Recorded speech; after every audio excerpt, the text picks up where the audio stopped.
coming into a successful dressing room exactly the same as David Moyes at Manchester United coming into a successful dressing room. So why does one manager last a few months and another manager? No, very different. They just won the Premier League, and they have been. Arsenal haven't won it for many years. I know there's been an element of success. Yeah, but really just saying you have to send the players out and they do their thing. So why did it work so well under Wenger? A unit who knew how to play together. But Yeah. what it's different. Certain managers come in and change very little. Certain managers come in and change quite a lot. And it's not just on the pitch tactically. It's off the pitch that certain things happen. There's messages that are given beforehand that are changing. Even from, for instance, David Moyes, the way that he would tell players that they weren't in the squad. Now, to win a league, you very much need to have 22, 25 players on board.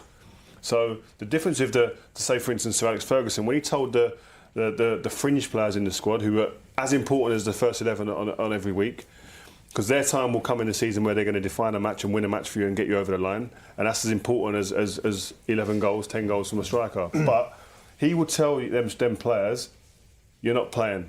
And there was almost like a courtesy, a way that he would do it, and he would cajole people and he'd make sure people felt still a part of the squad. Where David Moyes, and he's his own man, he has to do it his own way, but he came in and said, I'm not going to pander to your needs or tell you or do it the way it was done before. This is my way of doing it, and that maybe put some people's nose out of joint. The key thing to all of this is that you have to get results, because if you don't get results, the players stop listening, because it's just your voice, and then it's like, oh, what's he going to come up with now?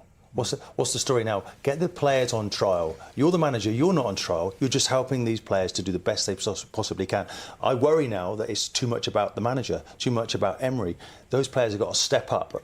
But I still going back to Moyes as well, another big difference. I'd love to even hear what he has to say about this as well, because it intrigues me when I think about it. David Moyes took his hand was on everything at the club. He was involved in the scouting, he was involved in the analysis of opposing teams, he was involved in the physiotherapy, the doctors, he was involved in taking every training session, he was involved in every team meeting, every video that was being done. He was involved in everything. But isn't that a man who has to get this job right? And you can do that. You can do that. No disrespect, at a club like Everton, where the demands aren't as big. A club like Manchester United, you've got to delegate, and that was one of the best. One of the best traits that Sir Alex Ferguson had. He delegated, and yes, he trusted other people.